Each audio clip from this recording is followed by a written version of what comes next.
You are listening to Fantha Tracks. Because of the following special program, Wonder Woman and the Incredible Hulk will not be presented this evening.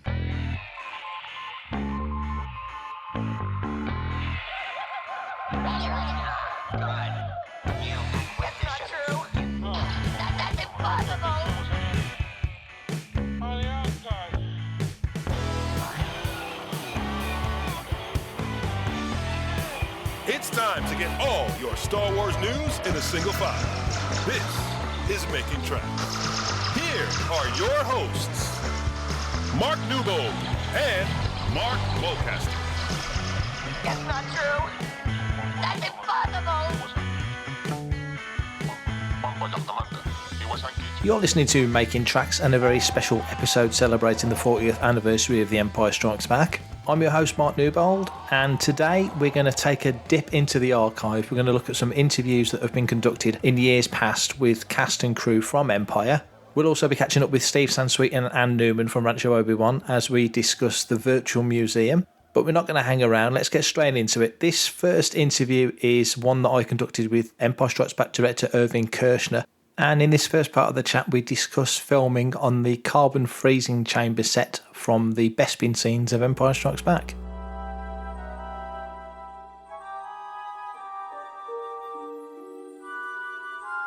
That was a hell of a day. We were all about 30 feet off the floor of the stage, and it was a black set. Black. We were shooting reflections off the black lacquer. Can you imagine that? Yeah. It was a round, perfectly round set, but we couldn't fit the round set on the stage, so we built half a set. I'd shoot one direction, and then I would change everybody around and put the people on the opposite side there in the same place, shoot them as the reaction, you see? Yeah. So I only had to build half a set. I had to keep in mind, what the hell was happening on the side that you didn't see, because I had to keep going back and forth. A few days before, I had sent Harrison down to the special effects shop to make the mold for the slab that he was going to be encased in. They finished it, and it came back to me, and it was ridiculous. He was lying there like a corpse, dead. And I said, no, it's out of character. You see, I was trying to train them all that everything has to be true to character, including when Harrison is in the slab. So I told them, try to fight your way out of the slab. And so he went back and they made a new one where he's pushing out his hands. And that was the right one. You see, character again. He would never give up. Next up, we caught up with Anthony Daniels, and he discussed a similar situation filming on those carbon freezing chamber sets for Empire.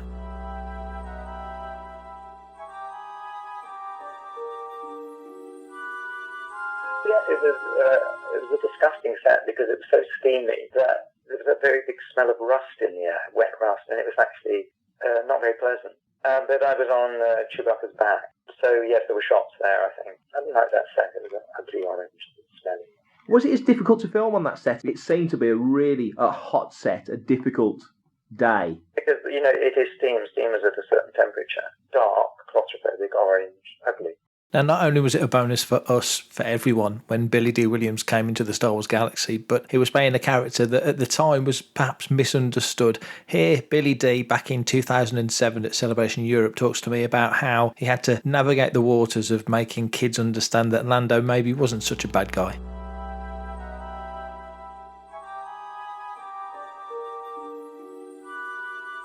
I remember when picking my daughter up from school when she was in elementary school, having to argue with little children about why they felt he betrayed Han Solo, and I had to explain. Plus, I had even to try to explain it to airline stewardesses. It became pretty funny. I'm running around justifying this character's existence, but no, he was just a guy that was out there doing this thing, and all of a sudden these people show up, and right behind them there's this person, Darth Vader, and he had to make some choices. And the choices had to do with their complete demise, or, he would prevent their complete demise. Yeah. He made a choice and lost everything. So he's not such a bad guy. This is Steve Bloom, voice of Zebralios, and you're listening to Fantha Tracks. Caravast. May the force be with you. It's hard to overestimate the impact that Dennis Muren has had on filmmaking and certainly visual effects. After Walt Disney, he's got the most Oscars, certainly the most of any living person. And here is me and Dennis talking about Empire and the challenges that film presented.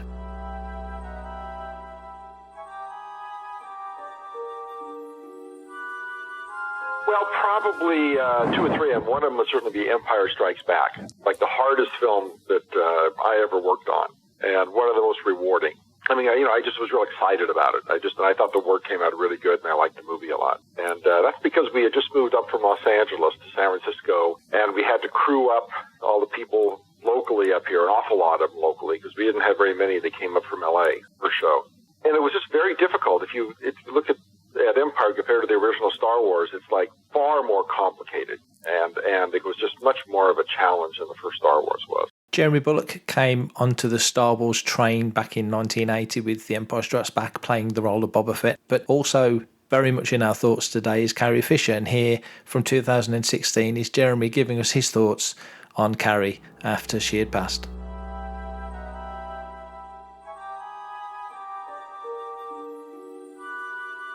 Well, I think the first memory is she was so funny. I mean, outrageous at times, but just an absolute dream to be with. I mean, obviously you worked with her the first time back in, I guess it would be 79 when you filmed Empire. That's right. What were your first impressions when you met her? Because obviously she was a young lady then. I just thought, it's a bit loud. What's going on? And she just laughed. She said, "Oh, you're the one. That's right. You're the one that's going through, and you have to grab hold of me. Now, be careful. Whatever you do, be careful." I said, yes, of course. Behind that, she'd then have a little giggle and a laugh, but she was a delight to be with. Given that she'd been in the original film, along with Harrison and Mark as well, did she seem like a fairly well-grounded lady? You never got the sense that she was this mega-star. No, not at all. Not at all. She'd make a wonderful quip that would stand out, and everybody just laughed. And you could feel them or see them thinking, gosh, this is Carrie Fisher, and her mother's very well known and big star, and I've got to be careful what I say. But I think with actors and fellow actors, you just get on with it. But she was such a delight to work with, and she laughed and giggled with a little twinkle in her eye, and that just carried on. She was like that all the time. A delight to be with. And I keep saying that word, which I hate saying, a delight to be with, but she was. She had time for everything. Something would happen, and she said, "Oh, I'll get it. Something might drop on them." You could feel this sort of lovely. It's like dancing on the River Thames and saying, "This is lovely. I enjoy this. This is what filming is about." She made it go the right way. Kenneth Colley played Admiral Piet in 2 Star Wars films, first time out in Empire Strikes Back as Captain Piet, and here he discusses how Irvin Kershner was so expert at making the scripts of George make sense.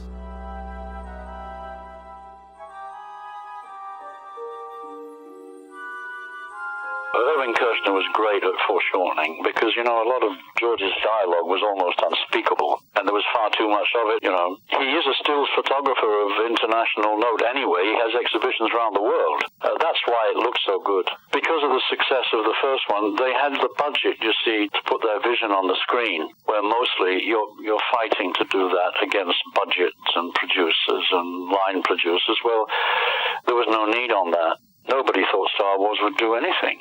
They cut the money off and told him to cut together what he had and send it out.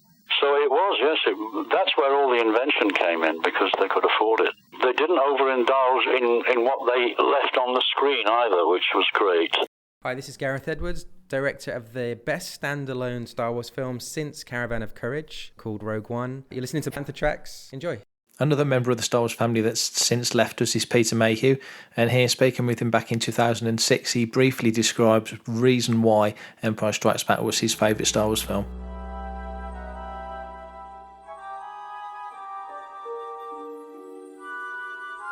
Empire Strikes Back, definitely. The whole thing with all the main characters. Star Wars form the characters. Empire brought the characters to life. Anyone who's ever met and spent any time in the company of Robert Watts will know just what a character he is, and here, back in 2008, we spoke about the making of Empire with his producer's hat very much firmly on.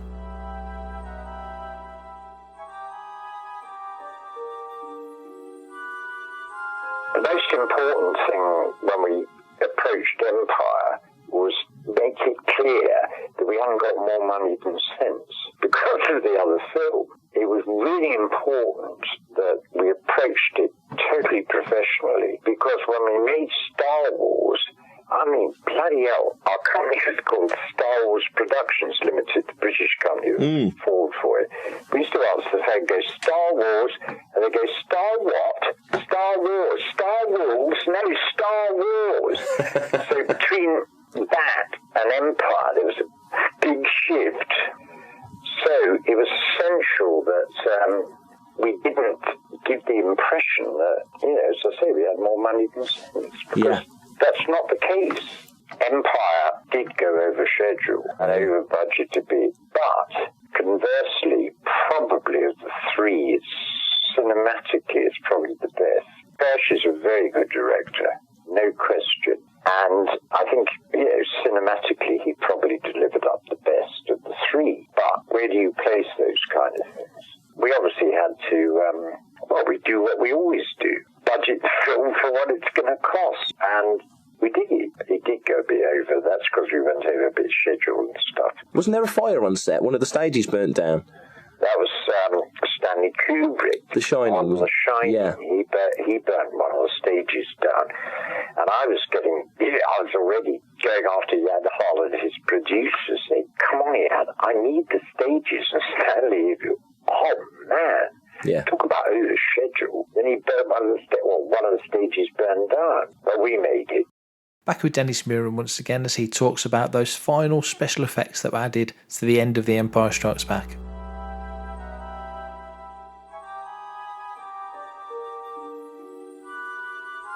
My memory is there's 30 70mm prints that were made that are not of the finished shots, and that's what I remember. And our hope was they were going to send them far away, like to Antarctica or something, and never see them. How could we finish this mini retrospective with anybody other than Irvin Kershner? And here, Kersh talks about filming on those carbon freezing sets, and also the most famous line from Empire Strikes Back: "I love you, I know."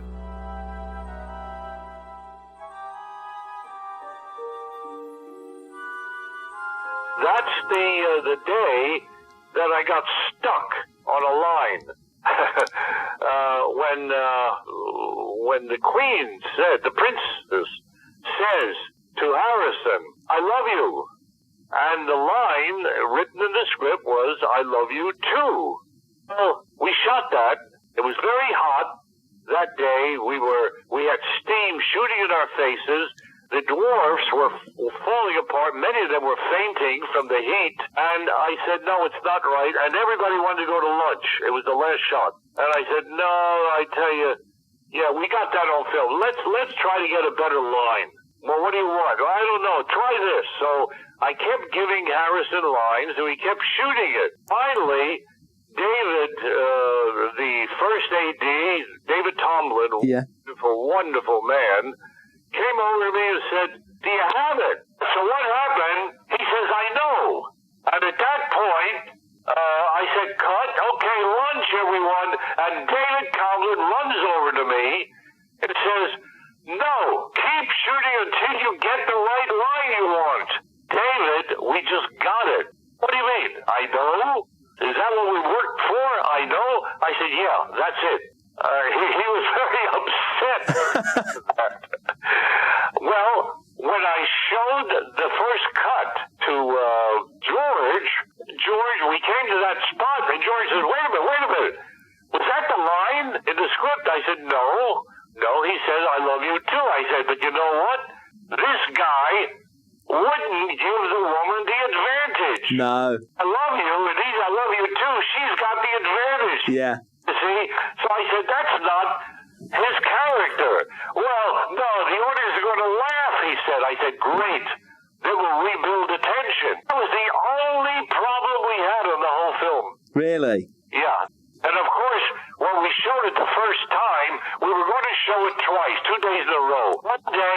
with the line from the script, "A One Day with I Know." And we showed it first, I Know. And the audience broke up. And so we were sitting next to each other, and he turned to me and said, "Well, yeah, but, you know, they're going to laugh."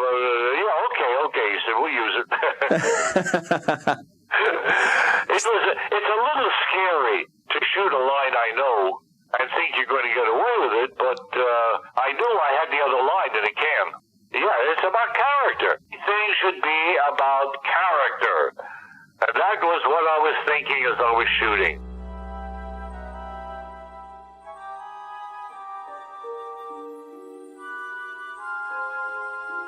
I'm Anthony Daniels, and you are listening to Fantha Tracks. Well done. On the last episode of Making Tracks, me and Mark were talking briefly about the Virtual Museum, and if you remember, Mark actually live on air ordered and signed up to Rancho Obi-Wan. So here's me and Steve and Anne from Rancho talking about the Virtual Museum and what it's going to bring to fandom and collectors. Virtual Museum, it's a fascinating concept, but I can't explain it as well as you can. So explain to me and everybody who's listening, how does the Virtual Museum work? Well, this is something that we have been talking about literally for years, but obviously there were a couple of things that happened this year that made us really speed up.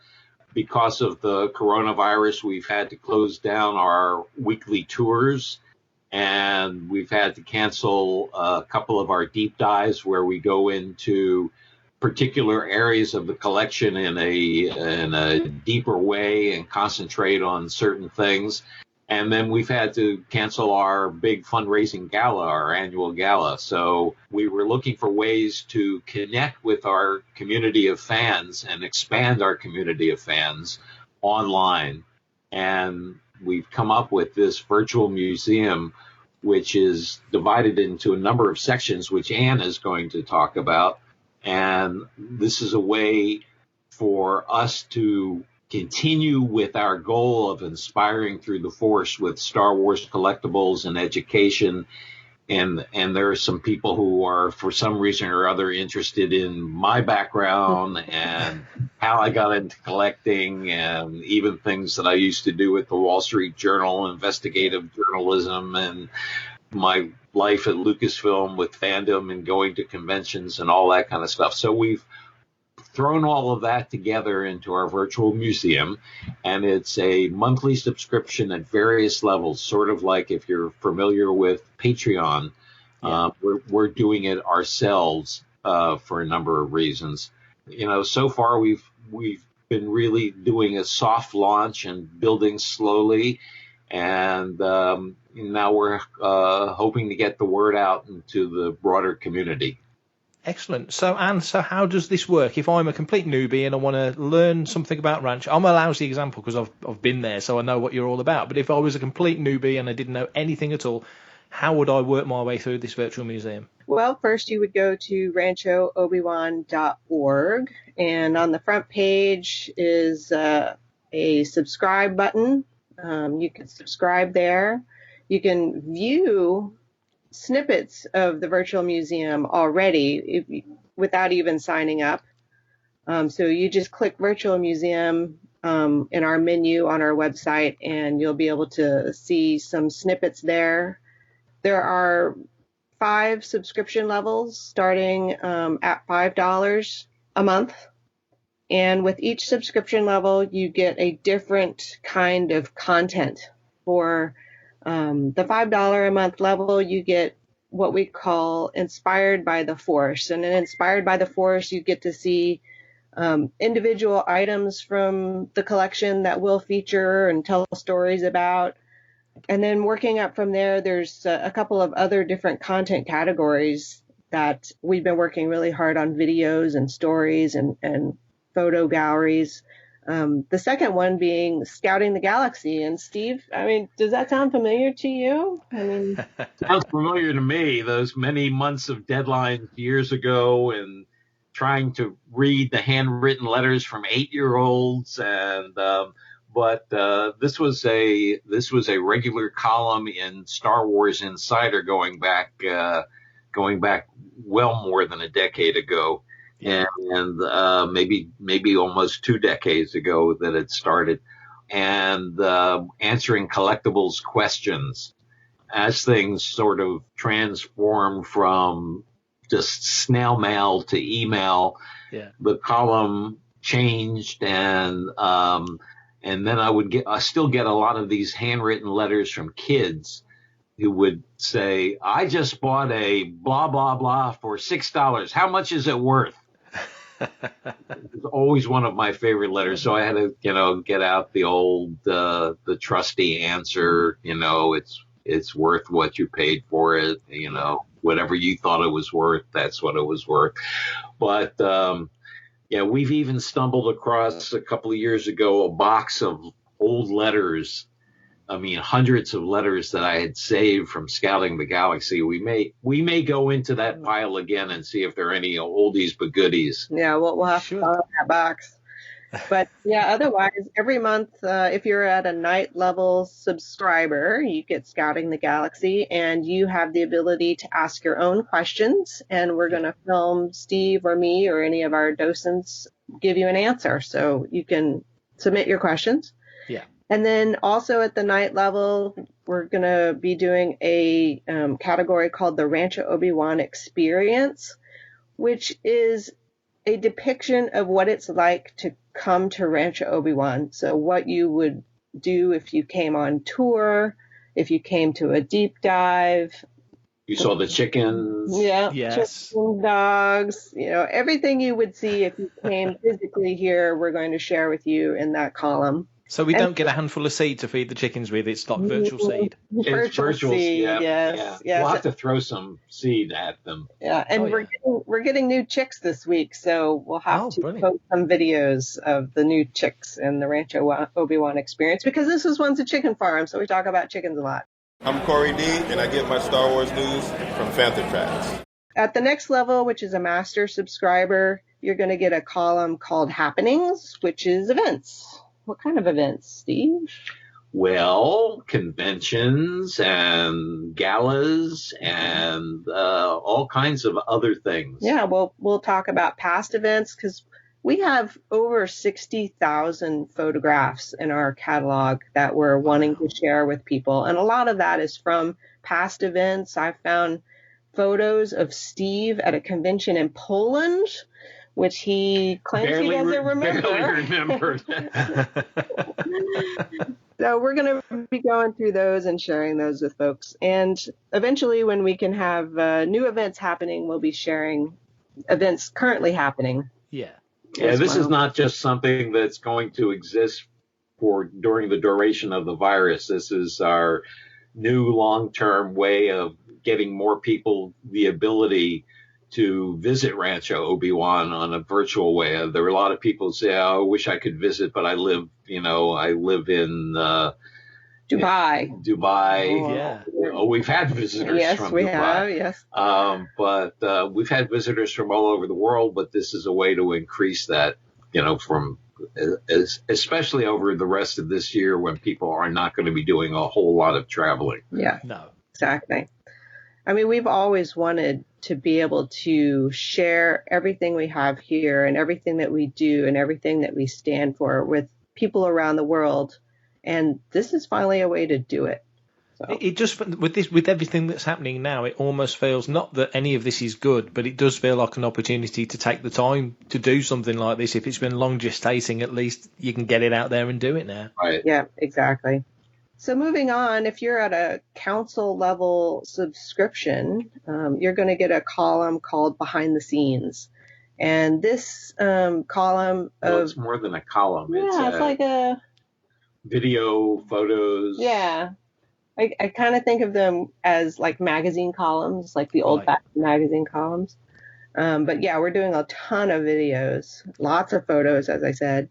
Yeah. Behind the scenes would be if you come to a gala, say, you don't really necessarily know what's going on in the kitchen downstairs.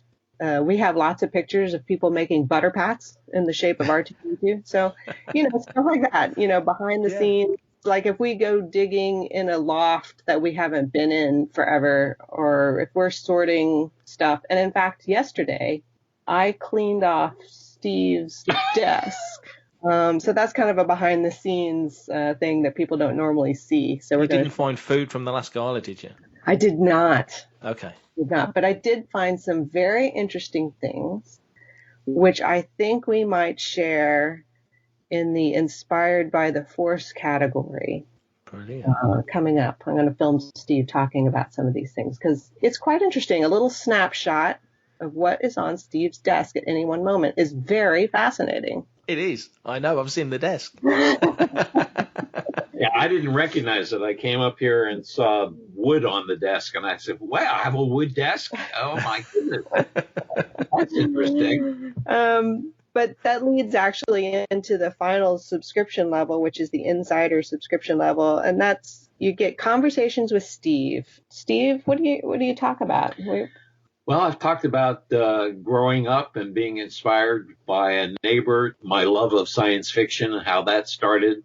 I've talked about my collecting gene, and then I'll be talking about in the future, my career at the Wall Street Journal and writing my first book, which was on aversive conditioning called The Punishment Cure, and, how people got tortured into trying to get rid of habits like smoking and drinking. And collecting. And we've never tried it on a collector, but I can imagine that seeing some receipts piled up in front of you might be aversive conditioning. These subscriber categories include the previous levels, obviously. I'm Neil deGrasse Tyson, and you are following Fantha Tracks. So if somebody wanted to sign up, they go straight to the site. It's clearly indicated on there. Yep, front page. Yeah, brilliant. Just the virtual museum or the subscribe button. Yeah, and I wanted to mention, through the end of May, anybody who signs up by the end of May, we've got some launch goodies, and they're indicated on the sign-up page. There's a signed book plate, stickers, patches. At the highest level, we're even going to send you a book signed by Steve. So there's lots of launch gifts that we're giving away. And then there's loyalty gifts. So the longer you stay signed up with the museum, we're going to send you some things.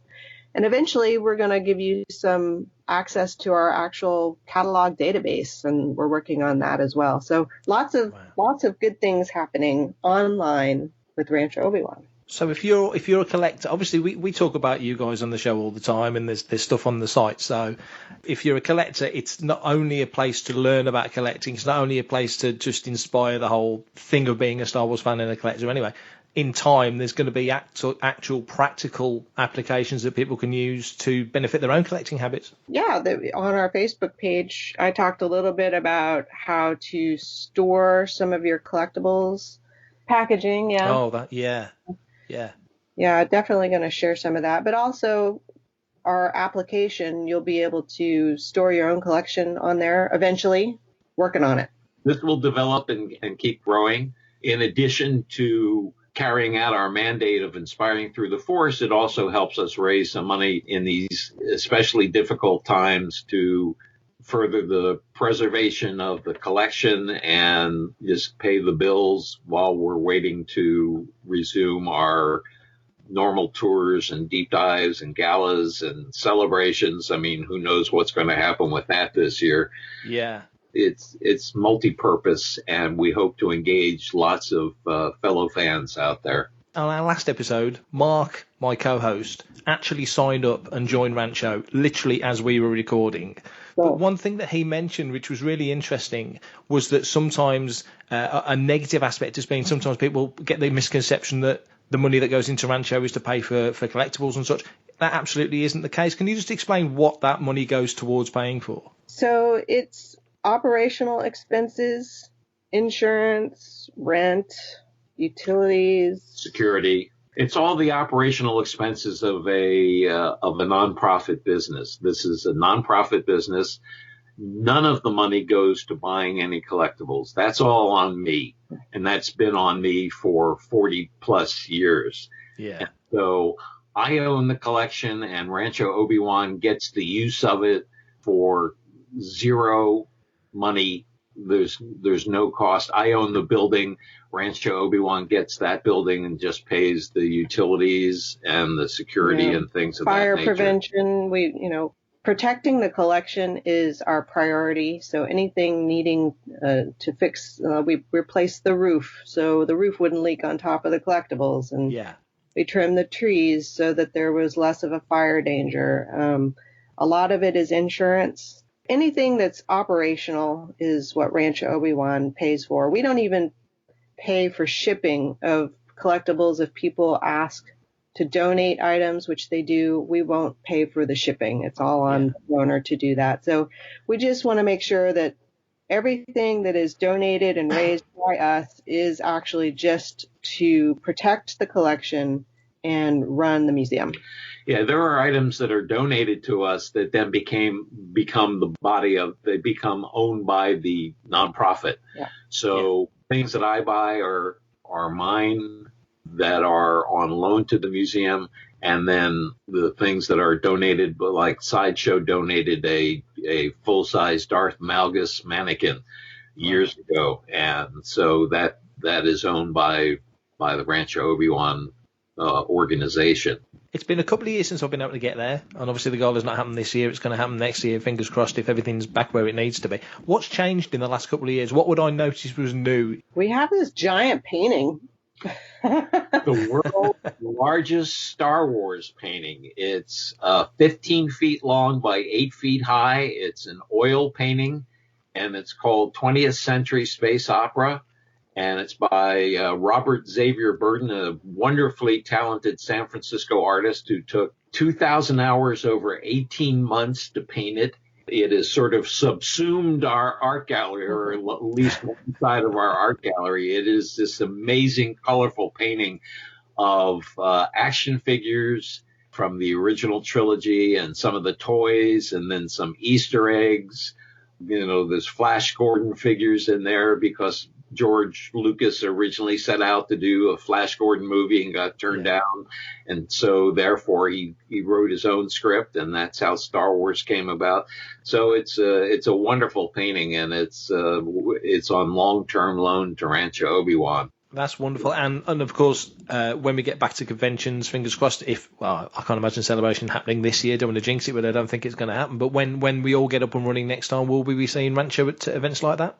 Well, we were planning to go to Celebration Anaheim, but like you and the rest of the world, we haven't heard anything from Reed Pop for a while, so we're waiting on the announcement. It's hard to see, especially in the state of California, when the governor is saying that he doesn't see sporting events with 60,000 people happening sometime this year, that a convention that attracts 60,000 Star Wars fans in a very crowded place would take place. But, that's not our call. No, absolutely. Well, thank you again, as always, for giving us some of your time. I know you're very busy, and we'll be talking about the virtual museum on the site and on the podcast as well, and we'll have to speak again soon. Thank you so much, Mark. Thank you, Mark. It's always a delight. If you want to be part of the action and stay updated on all the latest Star Wars news, visit FanthaTracks.com or check out the FanthaTracks app through the App Store to follow us on your mobile device. You can reach out to us and send in your listeners' questions by emailing radio@FanthaTracks.com. Comment, like and share on any of our social media feeds at FanthaTracks, and be sure to subscribe, leave a review, preferably a 5-star one please, on Apple Podcasts, Google Podcasts, Spotify, or your podcatcher or smart speaker of choice. Coming up next on FanthaTracks Radio, it's the Fantha from Down Under. I thought this was professional. We don't do things out of people's living rooms.